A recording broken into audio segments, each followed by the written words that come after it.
नमस्कार, आप देख रहे हैं सिंगरौली की आवाज और मैं हूं आपके साथ छवि। सिंगरौली विधायक रामलल्लू वैश्य ने पूर्ववर्ती कांग्रेस सरकार पर हमला बोलते हुए कहा कि कांग्रेस जिनको धोखे में रखकर ओबीसी को 27% आरक्षण देने की बात तो कही, परंतु वो ये नहीं चाहते कि ओबीसी को ये लाभ मिले और इसलिए इसे रोकने के लिए तरह तरह के हथकंडे अपना रहे हैं। और उन्होंने कहा कि जो लोग चिकित्सा क्षेत्र में अपनी आर्थिक परिस्थिति के कारण नहीं जा पा रहे थे, उनके लिए ये एक सुनहरा मौका है। प्रेस वार्ता को संबोधित करते हुए जिला अध्यक्ष वीरेंद्र गोयल ने कहा कि केंद्र सरकार द्वारा ओबीसी वर्ग को जो 27% आरक्षण देने की घोषणा की गई है, उन्होंने कहा है कि कमलनाथ सरकार द्वारा आम जनमानस के लिए 27% ओबीसी आरक्षण की घोषणा की गई थी, लेकिन उन्होंने पीछे से एक व्यक्ति को लाकर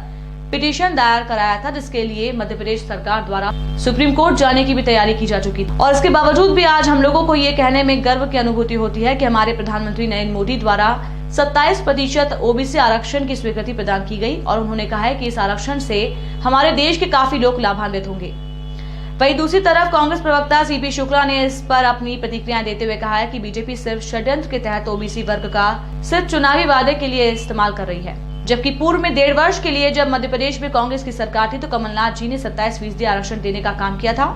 लेकिन मामला कोर्ट में चले जाने के कारण शिवराज सरकार ने मामले को गंभीरता से नहीं लिया, न ही कोर्ट में इसकी अच्छे तरीके से पैरवी की। इससे पहले भी जब केंद्र में कांग्रेस की सरकार थी तो शिक्षा मंत्री कुंवर अर्जुन सिंह ने ओबीसी वर्ग के साथ आरक्षण देने का काम किया है। कांग्रेस सरकार ने ओबीसी वर्ग के साथ हर वर्ग का बेहतर ख्याल रखा है और देश के बड़े बड़े शिक्षा संस्थानों में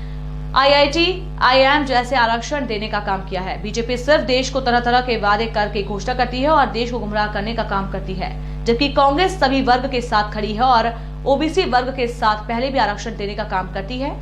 और अगर आगे भी कांग्रेस की सरकार बनती है तो ओबीसी वर्ग के साथ आरक्षण देने का काम करेगी। एक ऐतिहासिक फैसला हमारे देश के यशस्वी प्रधानमंत्री जी के द्वारा लिया गया। मेरा ऐसा मानना है कि इस घोषणा के बाद जो यहाँ के देश की जनता बहुत दिनों से इस बात को चाहती थी, आज हमारे देश के यशस्वी प्रधानमंत्री जी ने बड़ा कड़ा स्टेप लेते हुए ऐतिहासिक कदम उठाया है। वह मंत्रिमंडल के गठन में भी आप सबों ने देखा होगा कि कई मंत्रियों को जो कि ओबीसी कोटे से बनाए गए। यह एक हमारे शीर्ष नेतृत्व की सोच है कि हम 27% का आरक्षण दे करके इस देश में जो पिछड़ा शब्द जिस कारण से लगा हुआ है, हम ओबीसी वर्गों को सामान्य के दर्जे के रूप में ला करके खड़ा करें ताकि उनके भी बच्चे समय समय पर उस एग्जामिनेशन में लाभान्वित हो सकें। ऐसी योजना के तहत आज हम सब लोग यहाँ पर आप सबों से प्रेस वार्ता में उपस्थित हुए हैं और मैं आप सभी चैनलों के माध्यम से अपने देश के यशस्वी प्रधानमंत्री माननीय नरेंद्र मोदी जी को भारतीय जनता पार्टी जिला सिंगरौली की ओर से बहुत बहुत बधाई देता हूँ, शुभकामनाएं देता हूँ कि आपके ऐसे भाजपा सिर्फ चुनावी फायदे के लिए ओबीसी वर्ग को आरक्षण देने की बात कह रही है, जबकि कांग्रेस ने ऐसा किया है। जब मध्य प्रदेश में कांग्रेस की कमलनाथ जी की सरकार थी तो उन्होंने 27% आरक्षण दिया। 15 महीने में सरकार चली जाती है और मामला कोर्ट में चले जाने के कारण शिवराज सरकार ने मामले को गंभीरता से नहीं लिया और न ही कोर्ट में अच्छी तरीके से पैरवी की। आज जो कांग्रेस पार्टी ओबीसी वर्ग के साथ खड़ी है, भारतीय जनता पार्टी सिर्फ षड्यंत्र करके चुनावी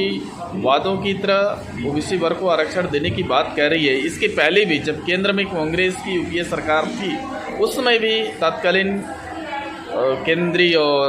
शिक्षा मंत्री कुंवर अर्जुन सिंह जी ने ओबीसी वर्ग को आरक्षण देने का काम किया था। देश के सबसे बड़े